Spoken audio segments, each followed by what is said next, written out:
The movie begins with a captivating newsreel, showcasing monumental moments in the history of space exploration, while a voiceover contemplates the possibility of life beyond Earth. Despite mankind's pursuit of extraterrestrial life, the existence of otherworldly beings remains elusive, leaving scientists to ponder, where are the others? This enigmatic question continues to vex researchers. Our narrative takes us aboard the Magellan spacecraft, where Commander Roger Nelson initiates his mission. While experiencing interference in his onboard monitors, he contacts NASA Mission Control. The officer assures him that they are implementing an artificial intelligence plug-in. Roger humorously comments on the belated system corrections and cheekily asks not to inform his wife, Abigail, about it. However, Abigail herself intervenes to adjust the artificial intelligence. Roger shares that in a year and a half, he will awaken on Titan, Saturn's largest moon. With all control systems functioning properly, NASA reminds Commander Nelson that gravitational push will commence in 2 minutes, asking if he's ready for stasis, an extended slumber. As Roger delays his slumber, he continues to savor the view from the porthole. The narrative then shifts 2.5 years into the past. Roger and Abigail, spending time with friends, receive an unexpected call from NASA. They inform Roger about a space mission briefing scheduled for the next day. Abigail exudes happiness for her husband, as his lifelong dream of venturing into space is about to come true. During the briefing, NASA project manager Gerald Becker delivered astonishing news. He discloses that 48 hours earlier, an observatory detected a series of radio anomalies, low-frequency pulses recurring at regular intervals. These sound messages are harmonious, forming a perfect major tonal triad, akin to space music. Becker asserts that the signals are undoubtedly artificial and originate from within our solar system. Roger is profoundly shocked by the revelation, unable to fathom the idea of cosmic beings sending music across the galaxy. Becker identifies the signal sources: Titan, Triton, a moon of Neptune, and Eris, a dwarf planet. These celestial bodies within our solar system are emitting these mysterious signals. The narrative introduces Roger Nelson's epic mission, set to unravel the sudden signals emanating from various corners of the solar system, which have captured Earth's attention. U.S. Secretary of Defense, Craig Stewart, details the crucial assignment to Roger. His task involves traveling to these signal sources, gathering samples, and the transmitters themselves. Roger might even become the first human to make contact with extraterrestrial beings. The urgency is clear: the U.S. must outpace China in this interstellar race. The ideal launch window is 8 years away, but a less favorable one, only 2.5 years ahead, would require Roger to race against the Chinese mission. Roger comprehends the mission's magnitude and the role he must play in this historic endeavor. Gerald Becker, the project leader, informs Roger that this mission demands a decade in space and necessitates parting with his wife. He offers Roger the option to decline this extended voyage, given its costs. However, Commander Nelson cannot refuse the opportunity to be part of the greatest discovery in human history. Abigail initially struggles with disappointment due to Roger's prolonged absence and his unquestioning obedience to the authorities. Despite her concerns, she eventually understands that the mission fulfills Roger's lifelong dream and promises unwavering support, pledging to wait for his return. Back on the spacecraft, Roger begins his mission by entering stasis for 18 months. He entrusts Abigail to Becker's care and, upon awakening, interacts with Ferdinand, the ship's AI. Ferdinand updates Roger on the ship's activities and shows him a video message from Abigail, who suggests playing chess. The two exchange moves despite the time delay, and Roger explores other messages from NASA. Among the messages, Roger learns that China has postponed its launch by a year, with a direct course to Triton. Despite this development, Roger's mission parameters remain unchanged, and they are set to enter Titan's orbit. Roger receives data from the reconnaissance probe, pinpointing the source of the mysterious signal near a methane lake on Titan. He must land in the glaciers and locate the space transmitter within a 6-hour window to enable the approach to Neptune. As the mission proceeds, Roger receives a video message from Becker, congratulating him on nearing Titan. Becker underscores the mission's importance and mentions the toll it has taken on Abigail, who is struggling with a nervous breakdown. Despite the challenges, Roger remains resolute. Commander Nelson initiates the landing module's undocking, and a new artificial intelligence, Neil, takes control of the landing procedure. The story continues with Roger successfully landing on Titan and venturing outside the lander. He deploys a hose into the lake, ready to collect samples, while also carrying the necessary equipment to seek the elusive transmitter. Neil, the new AI, conveys a message from Ferdinand, warning Roger of an approaching storm with strong winds and the potential threat of methane fume explosions. Nevertheless, Commander Nelson is undeterred in his quest. In the shallow depths of the lake of liquid methane, Roger discovers the source of the anomalous signal, a small glass ball. Astonished by his find, he heeds Neil's advice to retreat with the impending storm closing in. After reboarding the module, Roger instructs Neil to initiate the engines, but she alerts him to the high methane evaporation rate and the risk of rocket combustion, necessitating a wait for the storm to pass. This unexpected delay jeopardizes the timing of their next destination. While awaiting clearance for liftoff, Roger decides to inspect the enigmatic alien artifact more closely. Despite mission protocol dictating the safekeeping of the object, Roger decides to break the rules. He removes his glove and touches the space transmitter with his bare finger, prompting an unusual reaction. As the radio signal momentarily ceases upon Roger's touch, he remains baffled by the unexplained phenomena, harboring concerns about potential consequences. The storm eventually subsides, and it's time to depart. Nelson, worried about missing the window to Neptune, takes the Magellan out of Titan's orbit. Utilizing a gravitational slingshot maneuver, he heads toward Neptune and promptly reports his incredible discovery to Mission Control. Officer Becker responds, extending congratulations and underscoring the importance of adhering to protocols during analysis. Acknowledging his breach of protocol, Roger records a message revealing that he touched the object with his bare hands, which triggered sound and light responses. He expresses a desire to replicate the experiment while recording it on video. During the transit, Roger investigates methane samples from the lake and discovers the presence of amino acids, hinting at the possibility of life on the planet.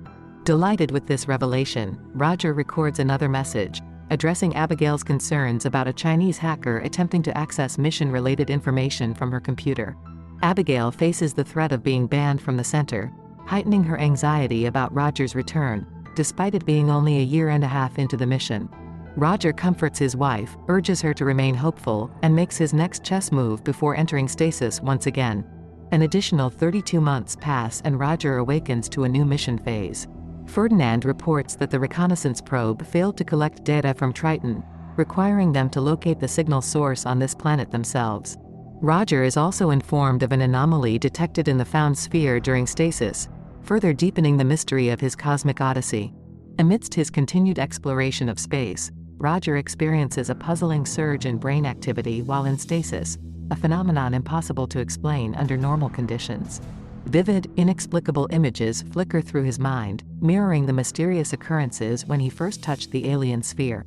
Officer Becker reaches out to Roger, relaying the center's attempts to decode an anomalous signal reminiscent of binary code. Messages received during stasis reveal the likelihood of Chinese interference that compromised the reconnaissance probe.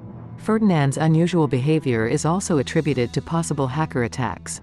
Defying protocol once more, Roger repeats the experimental contact with the transmitter, resulting in another cascade of baffling images that trigger an alarming spike in his brain activity.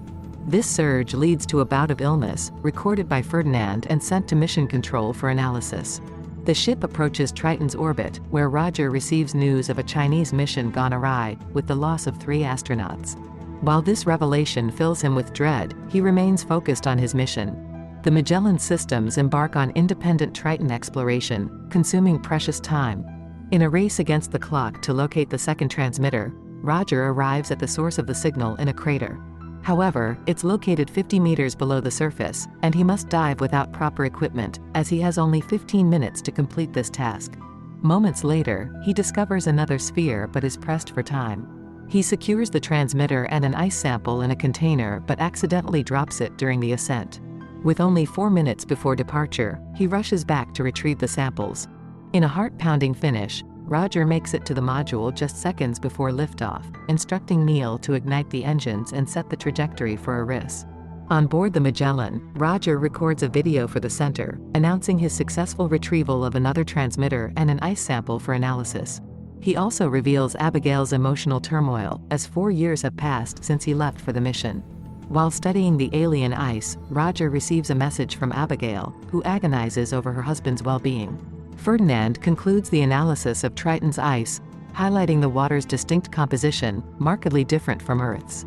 Additionally, the AI detects radio anomalies and identifies an underground ocean beneath Triton's icy shell, hinting at inexplicable moving objects. Roger even speculates that these might be fish, although such life in Triton's conditions seems implausible. The Secretary of Defense enforces a new communication protocol, restricting interactions with Roger and prohibiting civilians, especially Abigail, from sending messages. Roger is ordered to avoid the transmitters due to potential threats. Despite this, he is drawn to the mysterious spheres and touches two simultaneously, experiencing cryptic images and fragments of memories. Commander Nelson arrives on Eris, discovering a third sphere covered in organic-looking mucus. He collects surface samples and faces challenges during module docking, deepening the cosmic mystery. Amidst the ongoing voyage of discovery, Roger experiences suspicious interruptions in the ship's systems, leading him to suspect hacking attempts. He directs Ferdinand to clear its memory and verify security systems, ultimately restoring full functionality. The astronaut examines the specimen obtained from Eris, and Ferdinand reports an astonishing discovery: the presence of DNA in the sample, affirming the existence of extraterrestrial life. Roger eagerly communicates this groundbreaking revelation to Mission Control and Abigail, echoing his excitement across the cosmos. Though research remains incomplete, he asserts that space holds the promise of life beyond Earth. Roger alerts Minister Stewart to the system glitches caused by hacking and recommends a thorough review of the defense system. During this assessment period, he takes direct control of the ship. Hours pass without a response from the control center.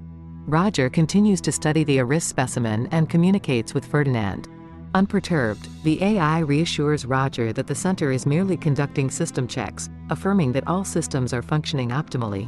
Intrigued by the spheres, Roger repeats his touch experiment and positions all three of them together. Once again, he witnesses strange images but is interrupted by a deafening sound signal. Ferdinand reveals that the spheres facilitated a barrage of radio signals, several million messages transmitted through the ship's communication system. The artifacts seem to have accessed audio channels, allowing this flood of signals.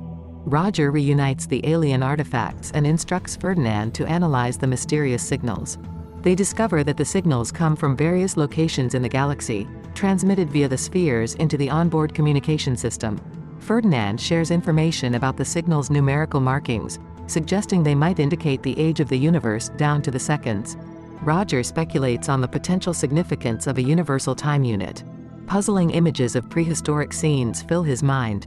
Ferdinand debates the practicality of signals traversing the cosmos over vast periods. Roger proposes that the aliens utilize quantum entanglement for transmitting signals into radio waves. He seeks a deeper understanding of the signal's nature, with Ferdinand identifying that the binary data is encoded within the DNA code. A new signal emerges from the Oort cloud, far beyond explored solar system regions. It would take Roger 38 years to reach the signal's source, assuming the Magellan remains functional. Accepting that there is no turning back, he decides to continue the journey to uncover the truth about extraterrestrial life. Roger pens a heartfelt message to Abigail, informing her of his decision to venture towards the Oort cloud, expressing his love, and granting her a final victory in their chess game. Free to start anew, Abigail's path diverges from his own. The astronaut directs Ferdinand to set a trajectory for the signal in the Oort cloud, despite NASA and the Department of Defense's opposition. Becker implores Roger to return home and deliver the collected samples for analysis. However, the commander is resolute in his mission. Roger acknowledges the grim likelihood of not surviving the endless space journey but remains undeterred, driven by the call of the signals and the pursuit of knowledge. The film concludes as Magellan journeys deep into the vast expanse of space,